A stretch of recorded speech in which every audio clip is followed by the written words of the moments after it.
Welcome to BRK news prime debate. నేను పవన్ కృష్ణమూర్తి.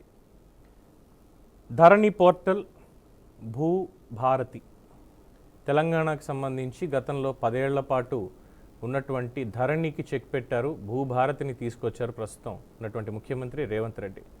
అయితే ఇక్కడ పౌర సమాజానికి వచ్చేటువంటి ఒకే ఒక అనుమానం, అసలు ధరణితో ఈ 10 ఏళ్లలో ఒరిగిందేంటి, ఇప్పుడు కొత్తగా తీసుకొచ్చిన భూభారతితో వచ్చేదేంటి, అసలు స్పష్టత లేకుండా భూభారతి అనే బిల్లు తీసుకొచ్చారా అనే వాదనలు కూడా ప్రస్తుతం వినిపిస్తున్నాయి. అంటే గతంలో ఉన్నటువంటి ధరణి బిల్లులో అనేక అక్రమాలు జరిగాయి.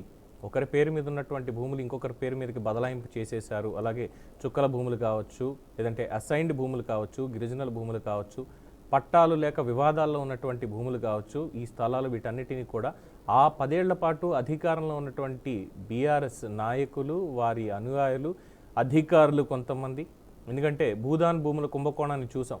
ప్రభుత్వ భూముల్ని ప్రైవేటు పరం చేసి కలెక్టర్ అమోయ్ కుమార్ చేసినటువంటి భాగవతాన్ని ప్రతిరోజు వార్తల్లో వింటూనే ఉన్నాం. ఇలాంటివి ఎన్నో జరిగాయి. ముఖ్యంగా కల్వకుంట్ల కుటుంబం దీంతో కొన్ని వేల ఎకరాలు దండుకుంది అంటూ కాంగ్రెస్ పార్టీ నేతలు చేసేటువంటి ఆరోపణలు. సో ఇవన్నీ కూడా ధరణి పోర్టల్ని అడ్డు పెట్టుకుని చేసినటువంటి అనేక అక్రమాలు ఉన్నాయి అని చెప్పి ఆనాడు ప్రతిపక్షంలో ఉండి ఎన్నికల ప్రచారంలో కూడా రేవంత్ రెడ్డి మరియు కాంగ్రెస్ నేతలందరూ కూడా చేసినటువంటి అలిగేషన్. సరే, ఇప్పుడు అధికారంలోకి వచ్చారు, ఏడాది పాలన పూర్తయింది. ముందుగా ధరణి మీద విచారణ కమిటీ వేశారు అండ్ ధరణిలో ఉన్నటువంటి లోపాల మీద పూర్తి స్థాయిలో నివేదిక కావాలని అధికారులను ఆదేశించారు. అయ్యింది. అందులో జరిగినటువంటి అక్రమాల లిస్టును కూడా బయటికి తీసుకురండి అని చెప్పి ఆదేశాలు జారీ చేశారు. దానికి సంబంధించిన వివరాలు పూర్తి స్థాయిలో బయటకైతే ఇప్పటికీ పెట్టలేదు. కానీ ఒక బిల్లునైతే రెడీ చేసి, భూభారతి అనేటువంటి పేరుతోటి బిల్లును రెడీ చేసి ఈరోజు అసెంబ్లీలో దాన్ని ప్రవేశపెట్టేశారు.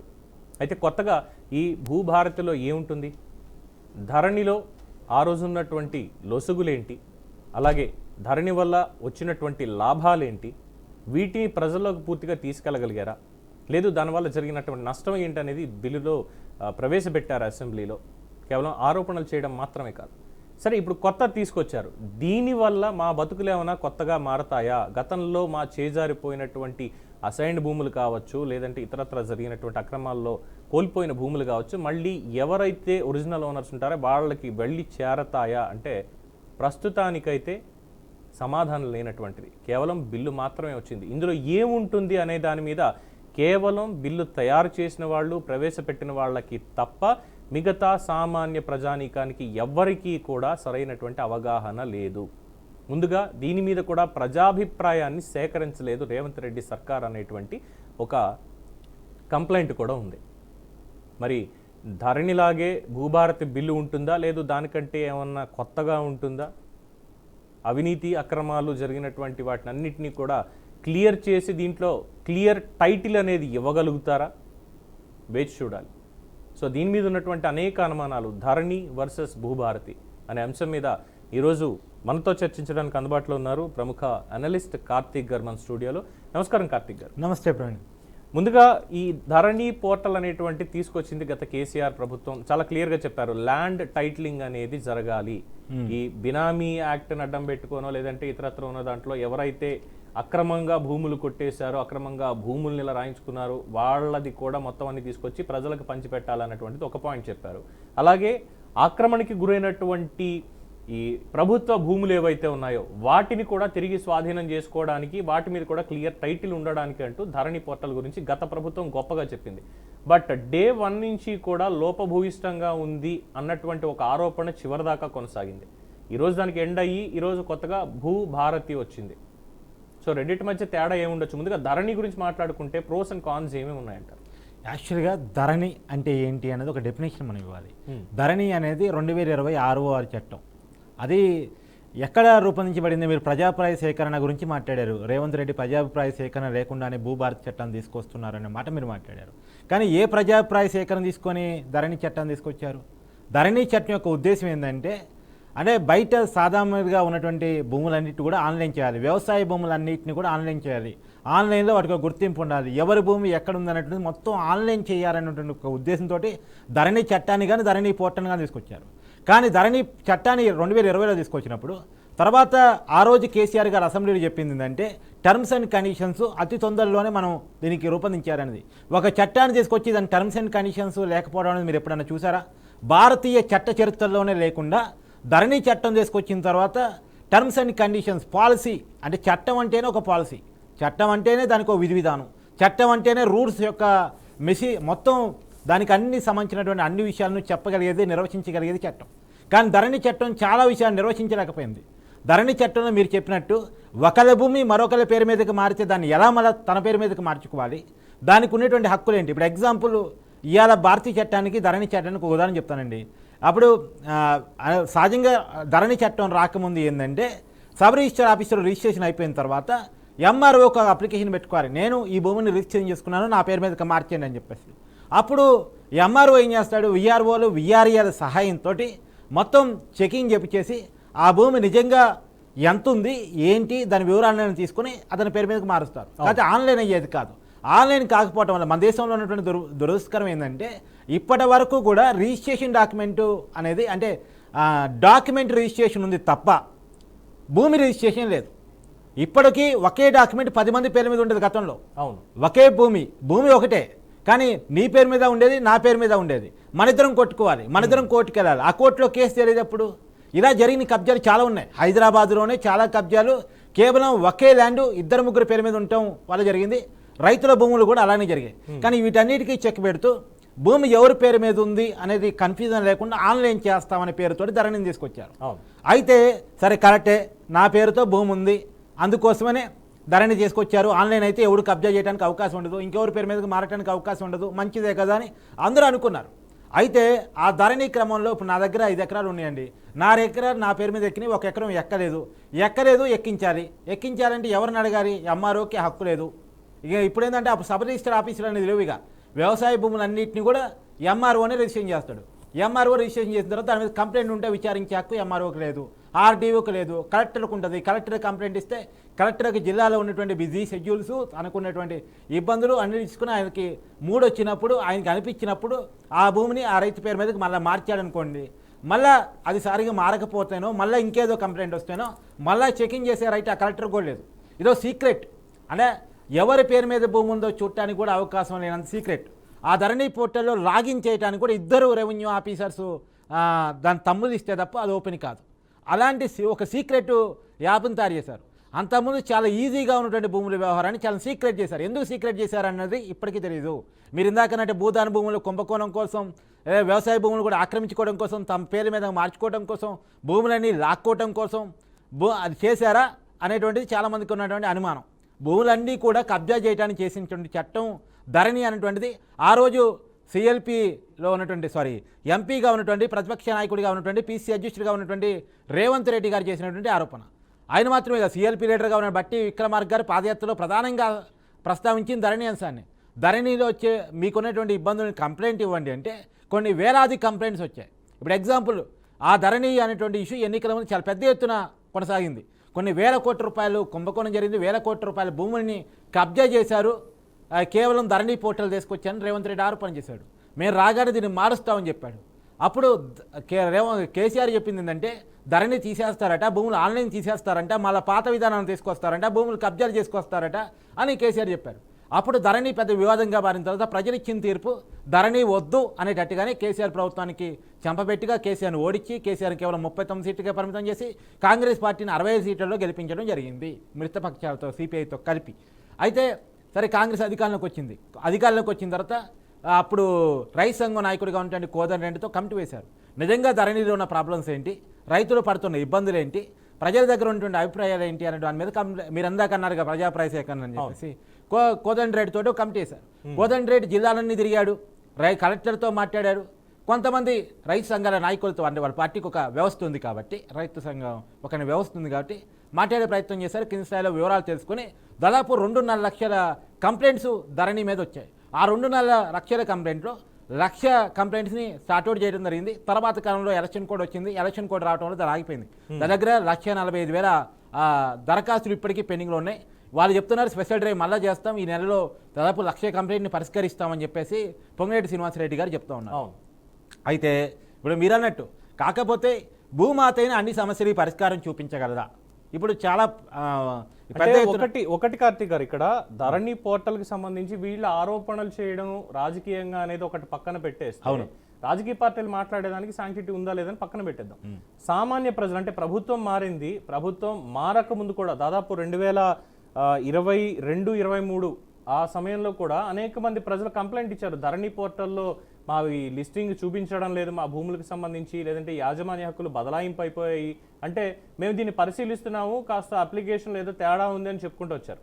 బట్ వేరాస్ 2023 ఎన్నికలు అయిపోయాయి. ఎన్నికలైన తర్వాత ప్రజాప్రభుత్వం పేరుతోటి కాంగ్రెస్ ప్రభుత్వం వచ్చింది. ప్రజాభవన్లో సమస్యల స్వీకరణ, మీకున్న సమస్యలు చెప్పుకోండి అన్నప్పుడు 196 మంది వచ్చి అయ్యా మాకు ధరణి పోర్టల్ వల్లే ఇబ్బంది ఉంది, దీంట్లో మాకు ఇలా మోసం జరిగింది అన్నటువంటి మాట చెప్పినప్పుడు దీని మీద ఒక పర్టికులర్ విచారణకి ప్రభుత్వం ఇప్పటివరకు ఎందుకు ఆదేశించలేకపోయిందంటారు? నిజమే, ఆ లోపం ఉంది. అందుకనే అంటే విచారణకు ఆదేశించడం విషయంలో లోపం ఉన్నమాట వాస్తవం. అది కోదండరెడ్డితో కమిటీ వేశారు. కోదండరెడ్డితో కమిటీ వేసిన తర్వాత మీరు అన్నట్టు పాత నేను 2,40,45,000 ఐ థింక్ కరెక్ట్గా చెప్పారండి ఫిగర్, ఈ ఆల్రెడీ కంప్లైంట్స్ చేయలేదు. ఆ కంప్లైంట్స్లో పాత కంప్లైంట్స్ కూడా ఇంక్లూడింగ్ నేను చెప్పింది. అంటే కేసీఆర్ ప్రభుత్వం మీరు చెప్పినట్టు 2022-23లో ఉన్నటువంటి కంప్లైంట్స్తో కలిపితే 2,45,000 కంప్లైంట్స్ చేరాయి. ఆ కంప్లైంట్స్ ఎందుకని చేరాయి, అంత పెద్ద ఎత్తున కంప్లైంట్స్ రావడానికి ఉన్న కారణాలు ఏంటి అన్న దాని మీద ఒక విచారణ జరగాలి, విచారణ జరిపిస్తామని రేవంత్ రెడ్డి చెప్పారు. మరి విచారణ చేశారా, విచారణ చేస్తే నివేదిక ఏంటి అన్నది బట్టబయలు చేయాలి, అది నో డౌట్ పెట్టాలి. అయితే ఇంకొక విషయం ఏంటంటే ఇప్పుడు ప్రజాపాయ సేకరణ గురించి మాట్లాడుకున్నప్పుడు ఆ రోజు ధరణి చట్టాన్ని కనీసం క్యాబినెట్లో కూడా మాట్లాడలేదు. ఆ రోజు కేసీఆర్ గారి ఆమోదులు, అంటే కేసీఆర్ గారి గురించి మనందరికీ తెలుసు, ఆయన బయట పెద్దగా కనపడే వ్యక్తి కాదు, బయట తిరిగే చర్చించే వ్యక్తి కాదు, అందరితోనూ చర్చించే వ్యక్తి కాదు. ఆయన కేవలం ఒక 3 ఆఫీసర్, సోమేష్ కుమార్ ఆ రోజు చాలా కీలకంగా వివరించాడు. సోమేష్ కుమార్తో కలిసినటువంటి కేసీఆర్ ఒక 3 కీలకమైన నాయకులు కలిసి రూపొందించింది ధరణి చట్టం. ఇప్పుడు ఈ భూభారతి చట్టం మీద అనేక రకాల చర్చలు జరిగాయి, రైతు సంఘం నాయకులతో చర్చలు జరిగాయి. అంటే ప్రజల స్థాయిలో జరగకపోవచ్చు, నిజమే ఒప్పుకుంటా, ప్రజల స్థాయిలో జరగలేదు అంతవరకు. రేపు పొంగులేటి శ్రీనివాసరెడ్డి చెప్పిందంటే చట్టం ఆమోదించిన తర్వాత రెవెన్యూ సదస్సులు పెట్టి గ్రామానికి ఎమ్మెల్యేలు వచ్చేసి అక్కడ ఉన్నటువంటి భూ సమస్యలు పరిష్కరించడానికి ప్రయత్నం చేస్తారని ఇవాళ అసెంబ్లీలో పొంగులేటి శ్రీనివాసరెడ్డి రెవెన్యూ శాఖ మంత్రి హోదాలో చెప్తున్నటువంటి మాట. నిజంగా దాన్ని నిలబెట్టుకుంటే సంతోషం, దాన్ని ఏమి వెనకాడేది లేదు. కాకపోతే ఒక చట్టాన్ని, అందులోనూ ప్రజలతో సంబంధమైన చట్టాన్ని, ప్రజల జీవితాలతో సంబంధమైన చట్టాన్ని, ఎందుకంటే భూమి అనేటువంటిది ప్రజల రోజువారీ జీవితంతో సంబంధమైన విషయం. ప్రజంగా ఇది ధరణి అయినా సరే, భూమాత అయినా వ్యవసాయ భూములకు సంబంధించిన చట్టం. వ్యవసాయ భూములు అంటే వాళ్ళు ప్రాణప్రదంగా చూస్తారు. ఇప్పుడు మీరు ఇందాక లగచర్ల ఇష్యూని బ్రేకింగ్గా చదివారు. లగచర్ల ఇష్యూ కూడా కారణం ఏంటి, భూములు లాక్కోవటం. ఎవడు భూమిని వదులుకోవడానికి ఇష్టపడ్డు, భూమిని మాతగా తల్లిగా భావిస్తాడు, ఎందుకని అన్నం పెట్టేది అది. కాబట్టి ఆ భూమిని వదులుకోవడానికి ఏ రైతు సిద్ధపడ్డు. కానీ ప్రభుత్వం కొంత ప్యాకేజ్ ఇచ్చి భూమిని తీసుకుంటానంటేనే అంత పెద్ద ఇస్తున్న గొడవ వచ్చినప్పుడు, అలాంటిది తనతో సంబంధం లేకుండా ఏదో యాప్ తీసుకొచ్చి నా భూమిని మీ పేరు మీద రాస్తానంటే నాకెంత కోపం వస్తుంది, ఎంత ఆగ్రహం వస్తుంది, ఎంత పరిస్థితిలోకి వెళ్ళిపోతాను, డిప్రెషన్లోకి వెళ్ళిపోవచ్చు, ఆత్మహత్య చేసుకోవచ్చు, నా భూమి లేదన్నటువంటి అదొక సమస్య. అయితే అసలు మనకు తెలియకుండానే మీ పేరు మీద ఉన్నటువంటి భూమిని ధరణి పోర్టల్లో వాళ్ళకు ఉన్నటువంటి లాగిన్స్తో కావచ్చు, లేదంటే ఉన్నటువంటి క్రెడెన్షియల్స్తో కావచ్చు, వేరే వాళ్ళకి బదలాయించేసేయడం. భూములకు సంబంధించిన ఇష్యూ కూడా అదే జరిగింది కదా. కొన్ని కోట్ల రూపాయల విలువైనటువంటి భూముల్ని కలెక్టర్ అమోయ్ కుమార్ వేరే ప్రైవేట్ వాళ్ళు కట్టబెట్టేశాడు అన్నటువంటి. ఎస్, మీరు చెప్తుంది ఏంటంటే భూదాన భూములకు సంబంధించినటువంటి వ్యవహారం. భూదాన వ్యవహారాల్లో కూడా జరిగింది ఏంటంటే అది కొద్దిగా ధరణితో సంబంధం లేకుండానే జరిగింది. అదేం జరిగిందంటే 12 గంటలప్పుడు లాగిన్ అయ్యారు. అర్ధరాత్రి 12 గంటలప్పుడు, సహజంగా మనం పల్లెటూళ్ళు అంటారు దెయ్యాలు తిరిగే టైం అంటారు. ఆ దెయ్యాలు తిరిగే టైంలో లాగిన్స్ అయ్యి ఒకళ్ళ పేరు మీద ఉన్నటువంటి భూములు వేరే వాళ్ళ పేరు మీదకి, తన పేరు మీదకి, పచ్చిమించి తన పేరు మీదకి, తన బిరామీల పేరు మీదకి, తన బంధువుల పేరు మీదకి, తన భార్య పేరు మీదకి మార్చుకున్నాడు. అది ఎంక్వైరీ నడుస్తుంది. అదో పెద్ద కుంభకోణం. అంటే ఒక ఐఏఎస్ తన పేరు మీదకి భూములు మార్చుకోగలిగాడు అంటే లాగిన్స్ కేవలం ఐఏఎస్కే ఉన్నాయి. మళ్ళీ అది నొక్కి చెప్పాలి, భూములు మార్చుకునేటువంటి అధికారాన్ని ఒక ఐఏఎస్కి ఇచ్చారు, కింద ఎంఆర్ఓలకు ఇవ్వలేదు.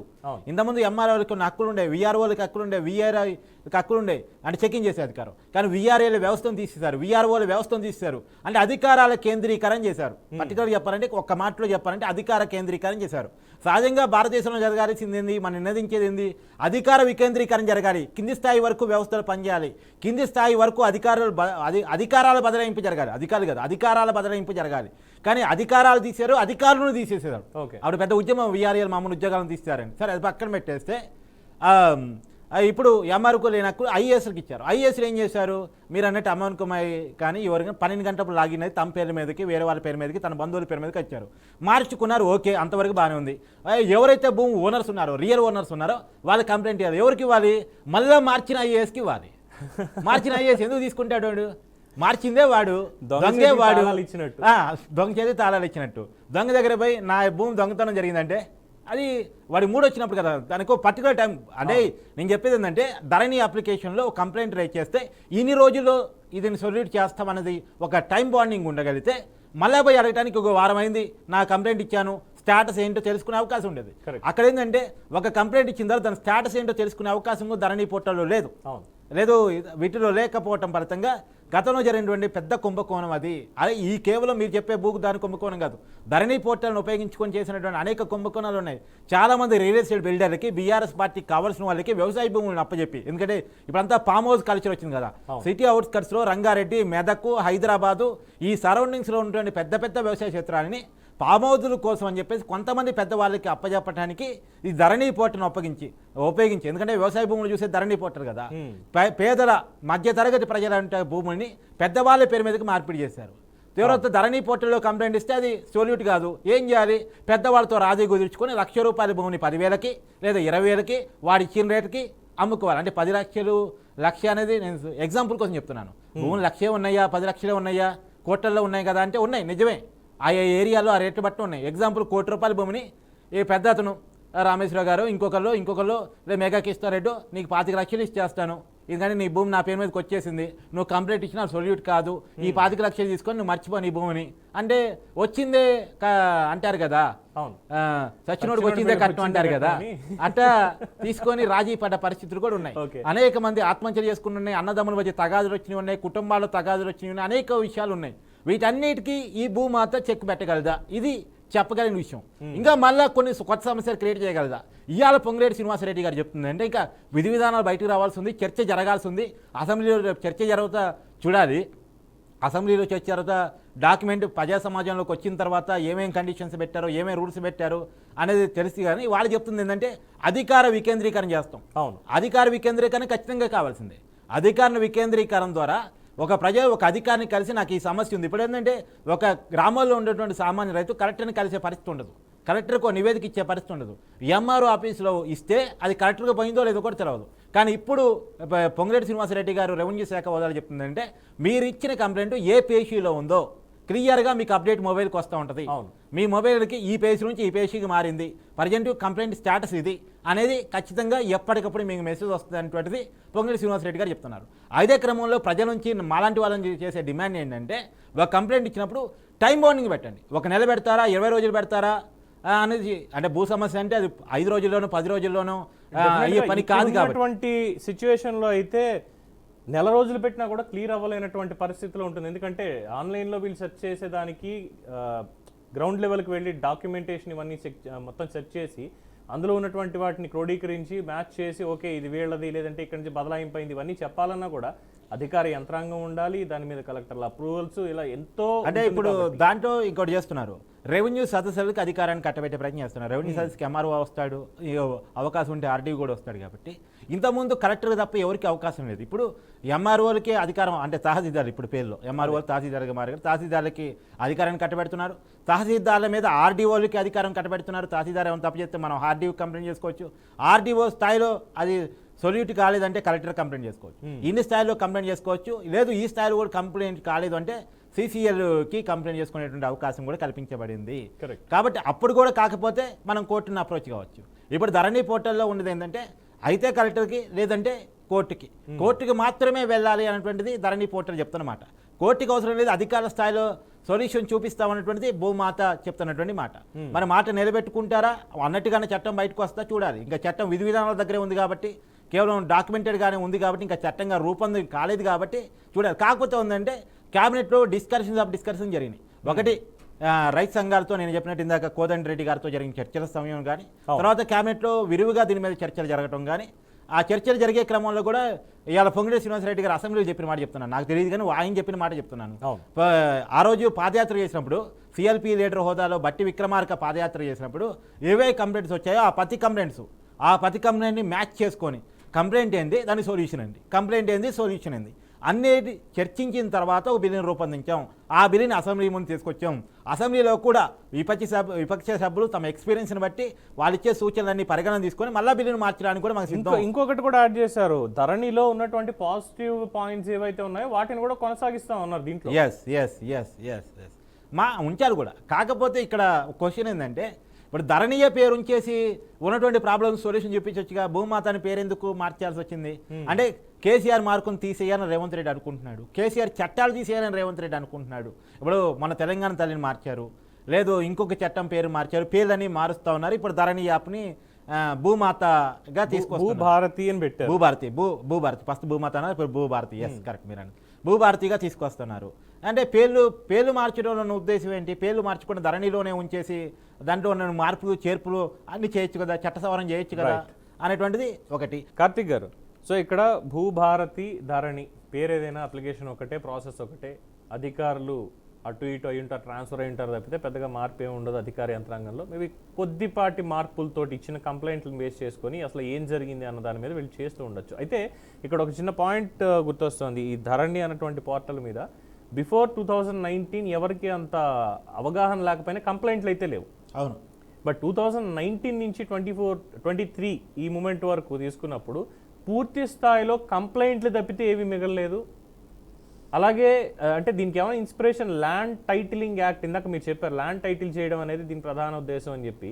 సో ఏపీలో ల్యాండ్ టైటిలింగ్ యాక్ట్కి దీనికి ఏమైనా రిలేషన్ ఏమైనా ఉందంటారా ఇంత ఫెయిల్యూర్ అవ్వడానికి? అంటే మీరు అన్నది ధరణి చట్టమైనా ల్యాండ్ టైటిలింగ్ యాక్ట్ అయినా పేరు ఏదైనా దానికి కారణం ఏంటంటే కేంద్ర ప్రభుత్వం ఒక మార్గదర్శకం తీసుకుంది, కేంద్ర ప్రభుత్వం ఒక నియమం పెట్టింది రాష్ట్ర ప్రభుత్వానికి. ఏంటంటే భూములు ఆన్లైన్ చేయబడాలి, ఆన్లైన్లోనే భూములు ఎవరి పేరు మీద ఉందో తెలుసుకునే పరిస్థితి ఉండాలి. ఆ ప్రాతిపదికన పెట్టుకుని రాష్ట్ర ప్రభుత్వాల భూమి మీద హక్కుని రాష్ట్ర ప్రభుత్వాలకు ఉంటాయి కాబట్టి రాష్ట్ర ప్రభుత్వాల హక్కును ఉపయోగించుకొని చట్టాలు చేశాయి. ఇక్కడ ధరణి యాక్ట్, అక్కడ ల్యాండ్ టైటిలింగ్ యాక్ట్. అసలు ల్యాండ్ టైటిలింగ్ యాక్ట్ అంటే అత్యంత దుర్మార్గకరమైంది. అంటే ప్రతి పాస్బుక్ మీద జగన్ పుట్ట వేసుకున్నాడు, జగన్ సంతకం పెట్టుకున్నాడు. సివిల్ అంటే అక్కడ అధికారులకు ఎలాంటి హక్కులు లేకుండా చేశాడు. ఇక్కడ కనీసం కేసీఆర్ కలెక్టర్ కన్నా అధికారులు చెప్పాడు, అక్కడ అధికారులకు ఎలాంటి హక్కులు ఉండేవి కావు. తర్వాత కోర్టులు కూడా, చిన్న కోర్టులు కూడా అవకాశం ఉండేది కాదు.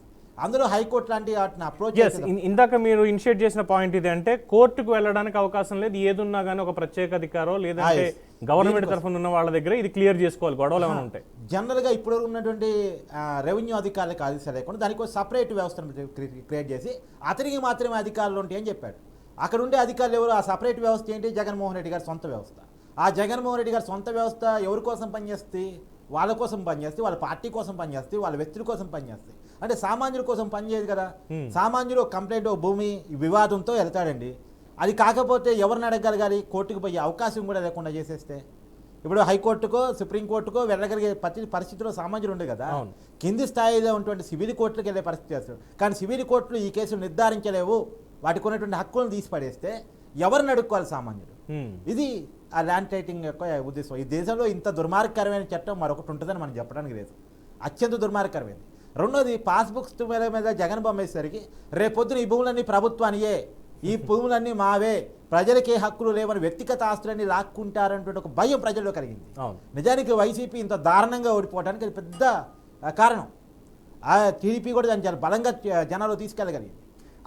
ఇక్కడ కూడా సేమ్ ఇదే ధరణి, అక్కడ ల్యాండ్ టైటిలింగ్ ఒకటే పాయింట్ మీద రెండు ఉన్నటువంటి ప్రభుత్వాలు కూడా కూలిపోయాయి. అండ్ ప్రజల్లో కూడా తీవ్ర వ్యతిరేకత వచ్చింది. మా ఆస్తుల మీద మీ పెత్తనం ఏంటి అన్నటువంటి ఒక పాయింట్, లేదంటే దురాక్రమణకి గురవుతున్నాయి వీటి వల్ల అన్నటువంటి ఒక పాయింట్ మీద వ్యతిరేకత వచ్చిందని పూర్తిగా భావించవచ్చా?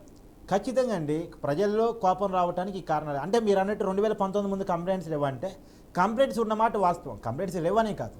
కానీ కంప్లైంట్స్ నువ్వు సొల్యూట్ చేయడానికే కదా ఆన్లైన్ తీసుకొచ్చావు. కరెక్ట్. మళ్ళీ కంప్లైంట్స్ ఇంకెక్కువ వచ్చేటట్టు ఉంటే, ఇప్పుడు గతంలో కంప్లైంట్స్ ఉంటే ఎక్కడ పరిష్కారం అయ్యే? విఆర్ఓలు, విఆర్ఏలు, ఎంఆర్ఓ స్థాయిలో పరిష్కారం అయ్యాయి. కాకపోతే లంచం డిమాండ్ చేసేవాళ్ళు. సరే, భూముల కాడ లంచాలు ఇవ్వడానికి కొంత రైతులు కూడా ఇష్టపడేవాళ్ళు, కోప్పడేవాళ్ళు, రెండు జరిగాయి. కానీ ఇప్పుడు ఈ లంచాలకు అవకాశం లేకుండా ఒక పెద్ద వ్యవస్థ నిర్మిస్తాను, భూములన్నీ ఆన్లైన్ చేస్తాను, మీ భూమి ఇక పర్మనెంట్, మీ భూమి ఆన్లైన్ అయిపోతుంది, మీ పేరు మీదకి మారిపోతుంది అని చెప్పేసి తీసుకొచ్చిన ధరణి ఏదైతే ఉందో అది చాలా తప్పులతో వచ్చింది. అంటే అధికారాలని కింద స్థాయిలో లేకుండా, విఆర్ఏల వ్యవస్థ లేకుండా, విఆర్ఓల వ్యవస్థ లేకుండా, ఎంఆర్ఓలకు అధికారం లేకుండా కేవలం కలెక్టర్ దగ్గర తీసుకుపోయి అధికారం పెట్టేస్తే అక్కడికి సామాన్యుడు చేరుకునే పరిస్థితులు ఉన్నాయా లేవా అనేటువంటిది చూడాల్సింది. రెండు ఆన్లైన్లో పెట్టావు. ఇప్పుడు నా భూమిని నేను ధరణి పోర్టల్లో చూసుకుందాం అనుకుంటా, నాకు హక్కు ఉందా? లేదు, నేను అప్లికేషన్ పెట్టుకోవాలి, నా పేరు మీద ఉందా లేదా అని చెక్ చేసుకోవడానికి. కరెక్ట్. అంటే ఇది కరెక్టే కాదు కదా. ఎవరు ఇప్పుడు పొంగులేటి శ్రీనివాసరెడ్డి చెప్తుందండి, ఎవరు ఎక్కడ కూర్చొనైనా ఆ పోర్టల్లో లాగిన్ అయ్యి, అంటే మీ భూమికి ఇప్పుడు కొత్తగా లాగిన్ కట్టడానికి కూడా భూ ఆధార్ తీసుకొస్తారు. వ్యక్తికి ఆధార్ ఎలా ఉంటుందో భూమికి ఆధార్ అలా తీసుకొస్తారు. ఆ భూ ఆధార్ నెంబర్ కొట్టేసి లాగిన్ కావచ్చు. ఆ భూ ఆధార్ నెంబర్ ద్వారా నా భూమి నా పేరు మీద ఉందా లేదా, అంతకుముందు ఎవరి పేరు మీద ఉంది, అంతకుముందు ఎవరి పేరు మీద ఉంది, అంతకుముందు ఎవరి పేరు మీద ఉంది, ఈ భూమి చరిత్ర ఏంటి, ఇప్పుడు నా పేరు మీద ఉందా లేదా అనేటువంటిది చెక్ చేసుకునేటువంటి అవకాశం ఉంది. అది క్లియర్గా. ఇంక రెండోది ఏంటంటే, సహజంగా ఊళ్ళలో జరిగేది ఏంటంటే అండి, 4 ఎకరాల భూమి ఉంటుంది, కానీ 5 ఎకరాల భూమి ఉంటుంది, కానీ 4 ఎకరాలకే రిజిస్ట్రేషన్ అయి ఉంటుంది. పేరు ఒకటి ఉంటుంది, భూమి ఇంకొకటి ఉంటుంది. దానికి కారణాలు కూడా వేరే ఉన్నాయండి. దానికి కారణాలు ఏంటంటే, ఒకప్పుడు చెరువులు, కుంటలు, ఎఫ్టీఎల్ పరిధి, బఫర్ జోన్స్ ఇవన్నీ రైతులు ఆక్యుపై చేసుకుంటూ పోతూ ఉంటారు వ్యవసాయం చేసుకునే క్రమంలో. వ్యవసాయం చేసుకోవడానికి అవకాశం ఉంది, ఆక్యుపై చేసుకొని వ్యవసాయం చేసుకోవచ్చు. చట్టాలు కూడా దానికి రైతులకు అనుకూలంగా ఉంటాయి. సో అవకాశం కల్పించుకుంటే భూమిని పెంచుకుంటూ పోతారు. కానీ రిజిస్ట్రేషన్లో ఒక భూమి ఉంటుంది, ఒరిజినల్గా ఒక భూమి ఉంటుంది. అమ్మేటప్పుడు ఏంటంటే, ఇప్పుడు కార్తీక్ పేరు మీద నేను 5 ఎకరాలు అమ్ముతాను, కానీ 4 ఎకరాలకే రిజిస్ట్రేషన్ అవుతుంది.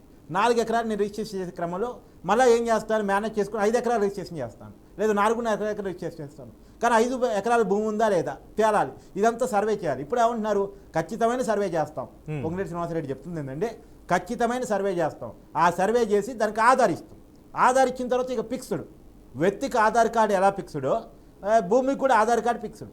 ఆధార్లో నువ్వు కనుక ఆ నెంబర్ ప్రకారం కనుక ఇప్పుడు భూమాత యాప్లో కనుక మీరు లాగిన్ అవుతే మీ భూమి ఎంత ఉంది, ఎక్కడుంది, మీ పేరు మీద ఉందా లేదా అన్నీ తెలిసే అవకాశం ఉంది. ప్రపంచంలో ఎక్కడుండైనా సరే లాగిన్ కావచ్చు అని చెప్తున్నాడు. ఇది మంచిదే.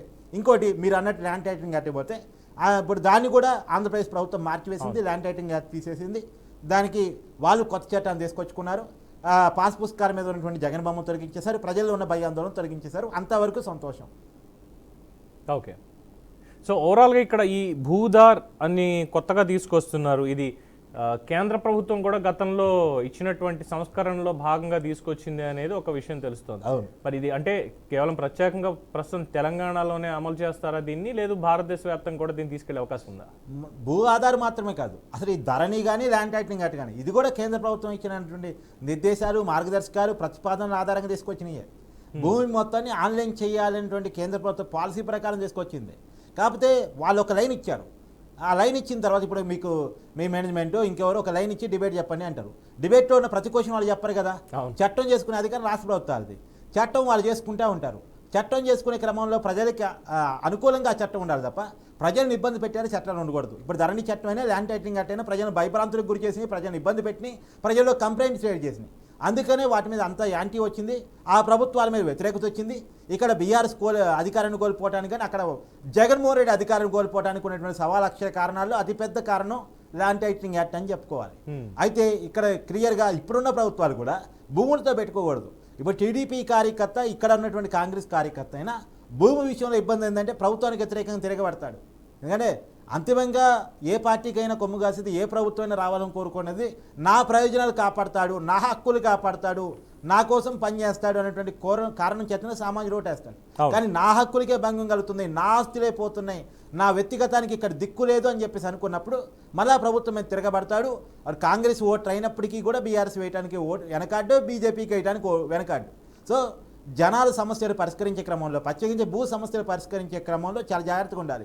మీకు చిన్న ఉదాహరణ చెప్తాను. మీరు ఇందా చదివిన బ్రేకింగ్ మళ్ళీ ఒకసారి ఉదాహరణ తీసుకొస్తాను. నేను లగచర్ల ఇష్యూ ఉంది. లగచర్లలో గొడవ చేసిన వాళ్ళు కాంగ్రెస్ కార్యకర్తలు కూడా ఉన్నారు. అవును, లేదు కనీసం ఇప్పుడు గొడవ చేసి అంటే ఇప్పుడు అరెస్ట్ చేసిన రైతులు, రాడేసిన వాళ్ళు, అద్దాలు బాగొట్టిన వాళ్ళు, సురేష్ నాయకత్వంలో పనిచేసిన బీఆర్ఎస్ కార్యకర్తలు అయితే కావచ్చు కాక, కానీ అక్కడ మెజార్టీ రైతులు కాంగ్రెస్ కోటేసిన వాళ్ళే వాళ్ళు భూములు ఇవ్వని చెప్తున్న వాళ్ళే. భూములకు వచ్చేసరికి అటు ఉంటుంది. పార్టీలకు అతీతంగా వ్యక్తులు వాళ్ళ ఆస్తులు పోతున్నాయి అనేసరికి అక్కడ పార్టీలు ఉండవు, నాయకుడు ఉండడు. తమ ఆస్తుల రక్షణ కోసం, తమ హక్కుల రక్షణ కోసం మాత్రమే సామాన్యుడు నిలుస్తాడు. వాళ్ళు వాళ్ళ నాయకుడి నుంచి, వాళ్ళ ప్రభుత్వాల నుంచి, వాళ్ళు ఓటేసి గెలిపించుకున్నటువంటి వ్యక్తుల నుంచి వాళ్ళు కోరుకునేది ఏంటంటే, మాకు మా ఆస్తులకు రక్షణగా ఈ ప్రభుత్వం ఉండాలి, మాకు ఈ ప్రభుత్వం ఉపయోగపడేలా ఉండాలి తప్ప మా దగ్గర ఉన్నటువంటి ఆస్తులనే లాక్కుంటా ఉంటే ఎలా అనేది ఆలోచిస్తారు. అందుకనే కాంగ్రెస్ రేవంత్ రెడ్డి గారు సొంత నియోజకవర్గం కొడంగల్లో అంత వ్యతిరేకత రావడానికి కారణమైంది. ఎంత వ్యతిరేకత వచ్చిందని గమనించుంటే అక్కడ ఫార్మా కంపెనీ కాదు వచ్చేది, ఇండస్ట్రియల్ పార్క్ అని పేరు మార్చుకుంటారు వాళ్ళు. ఫార్మా కంపెనీని తీసివేశారు. మీకు ఐడియా ఉందో లేదో, ఫార్మా కంపెనీ రావట్లేదు, ఇండస్ట్రియల్ పార్క్ పెడుతున్నాం, టెక్స్టైల్ పార్క్ పెడుతున్నాం అని ఆ కాంగ్రెస్ మాట మార్చుకోవాల్సి వచ్చింది. ఎందుకు మార్చుకోవాల్సి వచ్చింది? రైతుల్లో ఉన్న వ్యతిరేకత. ఆ రైతులు కాంగ్రెస్ వాళ్ళు కావచ్చు, బీఆర్ఎస్ వాళ్ళు కావచ్చు, బీజేపీ వాళ్ళు కావచ్చు, ఇంకో పార్టీ వాళ్ళు కావచ్చు. కానీ కాంగ్రెస్ వాళ్ళు కూడా వ్యతిరేకించగలిగారు అంటే దాంట్లో ఉన్నటువంటి అర్థం ఏంటి? భూములు లాక్కుంటానంటే రైతు ఒప్పుకోడు, భూమిని మాతలేగా చూస్తాడు. ధరణి పోర్టును భూమిని సంబంధించినటువంటి సమస్యలు పరిష్కారం చెప్పలేకపోయింది. 33 కాలమ్స్ ఉండేంటండి అంతకుముందు ఏదన్నా ఇష్యూని సార్ట్అవుట్ చేసుకోవడానికి. ఒకే ఒక్క కాలం చేశారు. ఆ ఒక్క కాలంలో భూమి కనపడితే ఓకే, లేకపోతే భూమి లేదు. ఆత్మహత్య చేసుకోవాలా, ఎవరితో గొడవ పెట్టుకోవాలా? గొడవ పెట్టుకోవాలంటే ఎవరితో గొడవ పెట్టుకోవాలి? ఎంఆర్ఓతో గొడవ పెట్టుకోలేము, నాకేమో అధికారం లేదని చేతులు ఎత్తేస్తాడు. ఆర్డీఓని గొడవ పెట్టుకోలేము, కింద విఆర్ఓలు విఆర్ఏలు లేనే లేరు. ఇప్పుడు కలెక్టర్తో పోయి గొడవ పెట్టుకోవాలి, కలెక్టర్తో పోయి గొడవ పెట్టుకుని ఊరుకుంటాడా? అసలు అపాయింట్మెంట్ దొరుకుతుందా? కాబట్టి ఇలాంటి అనేక రకాల సమస్యలు ధరణి వల్ల క్రియేట్ అయ్యాయి. కోర్టుకి వెళ్ళాలి, కోర్టుకి వెళ్తే ఎప్పటికి పరిష్కారం కావాలి? కోర్టుకి వెళ్తే ఎప్పుడు ఒక సమస్య ఎప్పటికి పరిష్కారం అవుతుందో మీ అందరికీ తెలిసిన విషయమే కదా. కాబట్టి ఇలాంటి వాటికి సొల్యూషన్ చూపించడానికి భూమాత తీసుకొస్తున్నామని చెప్తున్నారు. నిజంగా చూపించగలిగితే మంచిదే, చూపించలేకపోతే వీళ్ళకి కూడా చాలా ఇబ్బందికరంగా మారే అవకాశం ఉంటుంది. సో దీనికి 1971లో అప్పటి కాంగ్రెస్ ప్రభుత్వం పెట్టినటువంటి ROR చట్టాన్ని మార్పులు చేస్తే ఇప్పుడు దీన్ని తీసుకొస్తున్నాం అంటున్నారు. అంటే ఇప్పుడు ధరణికి చేసినటువంటి మార్పులు అనుకోవాలా, లేదంటే ఉమ్మడి రాష్ట్రంలో ఉన్నటువంటి 94, 99 ప్రభుత్వాలు తీసుకొచ్చిన భూ సంస్కరణలు అనుకోవాలా, లేదంటే 2013 చేసినటువంటి చట్టాల ప్రకారం అనుకోవాలా, లేదు ఇది సరికొత్త చట్టం కింద మనం భావించాలా? ఇది ఖచ్చితంగా సరికొత్త చట్టం కిందనే అనుకోవాలి. అది పైకి ధరణిలో ఉన్నటువంటి వాటిని కూడా తీసుకుంటున్నాం అని చెప్పడానికి, అంటే అది కూడా చెప్పినట్టున్నారు, ధరణిలో ఉన్నటువంటి మంచిని కూడా తీసుకుంటున్నామని చెప్పినట్టున్నారు. కానీ ధరణిని మార్చి తీసుకొస్తున్నాం అంటే ఎవరు ఒప్పుకోరు. కాబట్టి ధరణి అనేటువంటి పేరుని జనం ఇష్టపడట్లేదు. కాబట్టి దాని మీద ఒక భూతంగా కాంగ్రెస్ వాళ్ళు కూడా ప్రచారం చేశారు. కాబట్టి ధరణి పేరునే తీసేద్దాం అనుకున్నారు. కాబట్టి అంటే ధరణి అనే పేరుని భూతంగా ఇలా అసెంబ్లీలో పొంగులేటి గారు మాట్లాడారు కాబట్టి నేను ఆ పేరు పొందుపరుస్తున్నాను.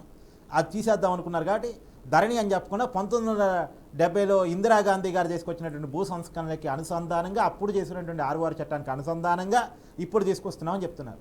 సరే, ఏ చట్టమైనా ప్రజల మంచి కోసం జరిగినప్పుడు ఆహ్వానించాల్సిందే అండి. కాకపోతే మీరు అన్నట్టు ప్రజాప్రాయ సేకరణ జరగాలి. ఎందుకంటే ప్రజలతో ముడిపడిన అంశం, ప్రజల రోజువారీ. ఎందుకంటే ఇప్పుడు ధరణి అన్నదానికి అసలు పోర్టల్ ఎలా ఉంటుంది ఏంటి? ఇప్పుడు నార్మల్గా ఏదైనా అప్లికేషన్ ఉంది, సపోజ్ T-Folio యాప్ అని చెప్పి గత ప్రభుత్వం తీసుకొచ్చింది. అందులో మీ RTAకి సంబంధించి కానీ, కరెంటు బిల్లులు కట్టడానికి కానీ, మున్సిపల్ బిల్లులు కట్టడానికి కానీ ప్రతిదీ కూడా దాంట్లో ఇంటర్ఫేస్ అనేది క్రియేట్ చేశారు. చాలా హ్యాండీగా ఉంది, పబ్లిక్ అందరికీ కూడా మేము బిల్లులు కట్టుకుంటున్నాం దీంట్లో ఇది అని చెప్పారు. అలాగే ధరణి పోర్టల్ అనేది ఎక్కడో ఒక మీ సేవా సెంటర్కో లేదా ఇంకో చోటకో వెళ్ళి అమ్మ నా నంబర్ ఇది, నా ఆధార్ నంబర్ ఇది అని చెప్పి ఒక రైతో ఒక సామాన్యుడో ఇందులో ఉందా లేదా అంటే డైరెక్ట్గా అక్కడికి వెళ్ళి తెలుసుకోవడానికి లేదు, ముందుగా అర్జీ పెట్టుకోవాలి. అర్జీ పెట్టుకొని నా నంబర్ ఇది, నేను ఇందులో చెక్ చేసుకోవచ్చా లేదా అనే దానికి అక్కడే అసలు అనుమానాలు గట్టిగా ఉన్నాయి. సో ఇప్పుడు కూడా దీంట్లో ఈ భూధార్ అనే పాయింట్తో పాటు కూడా భూభారతితో ఇంకా అడ్వాన్స్డ్గా, అంటే ఎవరు వాళ్ళు ఇంటి దగ్గరే కూర్చొని ప్రశాంతంగా వాళ్ళ డీటెయిల్స్ తెలుసుకునేలా తీసుకురాగలగడంలో సఫలీకృతం అయ్యేటువంటి అవకాశం ఉందా? ఇప్పుడు ఇంకోటండి, భూ చట్టాలకు సంబంధించి కూడా రకరకాల చట్టాలు అమల్లో ఉన్నాయండి. ఇప్పటికీ పేరుకి మీరు అన్నట్టు ధరణి పోర్టల్ అన్నప్పటికీ కూడా వాళ్ళు బీఆర్ఎస్ వాళ్ళు, లేదా భూమాతని కాంగ్రెస్ కొత్త ప్రభుత్వం అన్నప్పటికీ కూడా 10 రకాల చట్టాలు రకరకాల యాక్ట్లు అమల్లో ఉన్నాయి. నువ్వు కోర్టుకు పోయినప్పుడు ఏంటంటే అన్ని చట్టాలు ఒక్కో చట్టం ఒక్కో రకంగా డెఫినేషన్ ఇస్తూ ఉంటుంది ఒక సమస్యకు సంబంధించి. అందుకని అన్ని చట్టాలని ఒకే గొడుగు కింద తీసుకురావాలనేది ఇప్పుడు మనందరం కూడా చేసే డిమాండ్. కేసీఆర్ గారు చెప్పారు ఆ రోజు 5 రకాల చట్టాలని ఒకే చట్టం కింద మారుస్తాను, ఇన్ని చట్టాలు ఒకే చట్టం కదా ఉండాల్సిందని చెప్పారు. కానీ ఆచరణలో అది జరగలేదు. ఇప్పుడు పొంగులేటి శ్రీనివాసరెడ్డి గారు చెప్తున్నారు మరి 5 చట్టాలు ఉన్నాయి 10 చట్టాలు ఉన్నాయి, నాకు రావట్లేదు. ఎందుకంటే అప్పుడు కేసీఆర్ అనేది 5 చట్టాలు ఉన్నాయని, ఇప్పుడు పొంగులేటి శ్రీనివాసరెడ్డి గారు చెప్తుంది 10 చట్టాలు ఉన్నాయని. ఈ 10 రకాల చట్టాన్ని ఒకే గోడి కింద తీసుకొచ్చి ఈ భూమాత అనేటువంటి చట్టంలో విలీనం చేస్తామని చెప్తున్నారు. చేస్తే మంచిది. ఒక క్లారిటీ ఉండాలి, భూమికి ఒక నిర్వచనం ఉండాలి, భూ యజమానికి ఒక నిర్వచనం ఉండాలి, దానికి ఒక నెంబర్ ఉండాలి. మీరు అన్నట్టు భూదారు ఒక నెంబర్ ఇవ్వగలిగితే ఎవరి వాళ్ళకి లాగిన్ చేసుకొని ఆ భూమిని చెక్ చేసుకునేటువంటి అవకాశం ఉండాలి. ఇప్పుడు మనం ఒక ప్లాట్ కొన్నాము, ఆ ప్లాట్కి ఒక నెంబర్ వచ్చేస్తే మనం ట్యాక్స్ కట్టేటప్పుడు ఆ నెంబర్ ద్వారా మనం మొబైల్ నెంబర్తో ఆన్లైన్ అయ్యి రిజిస్టర్గా అయ్యి తర్వాత లాగిన్ కాగలిగితే మన ప్లాట్ చూపిస్తుంది, ఎస్ఎఫ్టీ చూపిస్తుంది, మనం కట్టాల్సిన ట్యాక్స్ చూపిస్తుంది, ఆ ట్యాక్స్ కట్టేస్తాం. ఇప్పుడు ఆ పరిస్థితుల్లో ప్రతి రైతుకు కూడా ఆన్లైన్తో అనుసంధానమైనటువంటి ఒక వ్యవస్థను తీసుకురావడం చాలా మంచిది. మీరు అనొచ్చు మరి రైతులు ఎంతమంది చదువుకున్న వాళ్ళు ఉన్నారు, భూ ఆధార నెంబర్ ఆధారంగా ఎంతమంది లాగిన్ కాగలుగుతారంటే ఈ తరంగా నిస్తరం కానీ దాన్ని అలవాటు చేసుకుంటారు. ఈ తరంలోనే అసలు దీనికి అసలు సమస్య కాదు. ఎందుకంటే తెలంగాణ పౌర సమాజం తీసుకున్నప్పుడు తొలితరం వరుసగా తీసుకున్నప్పుడు గత తరం వాళ్ళకి, మా ముందు తరాల వాళ్ళకి మేబీ చదువు లేకపోవచ్చు, టెక్నాలజీ మీద అందుబాటులో లేకపోవచ్చు, కానీ వ్యవసాయం మీద ఆధారపడిన కుటుంబాల నుంచి చదువుకున్నటువంటి వాళ్ళు గ్రాడ్యుయేట్స్ ఈ రోజు చాలా మంది ఉన్నారు. సో వాళ్ళకి ఇన్ఫర్మేషన్ ఇవ్వడానికి దానికి ఇంట్లో వాళ్ళు అవసరం లేదు, చుట్టుపక్కల ఉన్న వాళ్ళు కూడా ఇచ్చేటువంటి అవకాశం ఉంది ఈ రోజు. ఒకవేళ ఎవరు ఎవరండి మీ సేవకు పోయి కూడా చెక్ చేసుకోవచ్చు. ఎస్, ఇప్పుడు మీ సేవ మాత్రమే ఆప్షన్, అప్పుడు మీ సేవ one of the option. Yes, కానీ ఆ పరిస్థితిలో క్రియేట్ చేయగలిగితే మంచిది. ఆ మేరకు మనం దాన్ని ఆహ్వానించాల్సింది. రైట్. థ్యాంక్ యూ కార్తిక్ గారు, చాలా సమగ్రంగా దీని మీద విశ్లేషించారు. ధరణి అంటే ఏంటి, at the same time Bhudhaar లేదు, ఈ భూభారతి మీద ఎటువంటి చర్యలు త్వరలో రాబోతున్నాయి, చట్టం ఎలా తీసుకొచ్చారు అన్న దాని మీద చాలా క్లియర్గా ఈరోజు ఎక్స్ప్లెయిన్ చేశారు. Thank you very much BRK న్యూస్కి వచ్చి మీ అమూల్యమైన సమయాన్ని మాకు అందించినందుకు. Thank you. సో ఇది విశ్లేషకులు కార్తిక్ గారితో ఈ ప్రవేశపెట్టినటువంటి భూధార్ అలాగే భూభారతి చట్టం మీద, అలాగే ధరణి పోర్టల్కి సంబంధించి గతంలో ఏం జరిగింది, ఏ ఉద్దేశాలతోటి ధరణి పోర్టల్ని కేసీఆర్ ప్రభుత్వం తీసుకొచ్చింది, దాంట్లో లాభం ఎంత నష్టం ఎంత జరిగింది, ఆ నష్టాలకి నివారణగా ఈరోజు రెవెన్యూ మంత్రి పొంగులేటి శ్రీనివాసరెడ్డి అసెంబ్లీలో ప్రవేశపెట్టినటువంటి ఈ భూభారతి చట్టం కావచ్చు, లేదు రేవంత్ రెడ్డి ప్రభుత్వం తీసుకొస్తున్నటువంటి సమూలాగ్రమైనటువంటి చట్టాలు ఈ సమస్యల పరిష్కారానికి. సో వీటన్నిటికీ సంబంధించినటువంటి అప్డేట్స్ ఇప్పటివరకు మీరు చూశారు. చూద్దాం. ప్రభుత్వం దగ్గర ఒక మైనస్ ఏంటంటే ధరణి పోర్టల్కి సంబంధించినటువంటి వివరాలని గత ప్రభుత్వం ఇవ్వలేదు. ఈ ప్రభుత్వం కొత్తగా తీసుకొచ్చేటువంటి ఈ పోర్టల్ ఏదైతే ఉందో, కొత్తగా చేస్తున్నటువంటి చట్టం, ఇది ప్రజాభిప్రాయ సేకరణ 33 జిల్లాల్లో చేశామని చెప్పి మంత్రి గారు చెప్తున్నారు. కానీ పూర్తి స్థాయిలో దీన్ని అమలు చేయడానికి ఒక మెకానిజం, అంటే అర్థమయ్యేలాగా చెప్పేటువంటి ఒక మెకానిజంని ప్రభుత్వం ముందుకు తీసుకెళ్ళగలిగితే దీని మీద మొన్న లగచర్లలో జరిగినటువంటి ఘటనల లాంటివి పునరావృతం కాకుండా ఈ చట్టాన్ని సంపూర్ణంగా వాళ్ళు అమలు చేసేటువంటి అవకాశం ఉంటుందనేది ప్రభుత్వానికి చెప్పదగినటువంటి సూచన. అంటే prevention is better than cure అంటాం కదా, అలాగా గొడవ జరగక ముందే అసలు గొడవలే లేనటువంటి ఒక సామరస్యపూర్వకమైనటువంటి ఒక పరిస్థితిని వాళ్ళు క్రియేట్ చేస్తారు అనేది చూద్దాం. రేవంత్ రెడ్డి గారి ప్రభుత్వం ఏడాది పూర్తి చేసుకున్న తర్వాత తీసుకొచ్చినటువంటి సరికొత్త చట్టం ధరణికి ఆల్టర్నేటివ్గా భూభారతి మరి ప్రజల మన్ననలు పొందుతుందా, లేదు దీంట్లో కూడా గత పాలకుల యొక్క చిహ్నాలు ఏమైనా కనిపించేటువంటి అవకాశం ఉంటుందా, వేచి చూడాల్సిందే. ఇది ఈరోజు ప్రైమ్ డిబేట్. చూస్తూనే ఉండండి బీఆర్కే న్యూస్, తెలుగోడి సత్తా.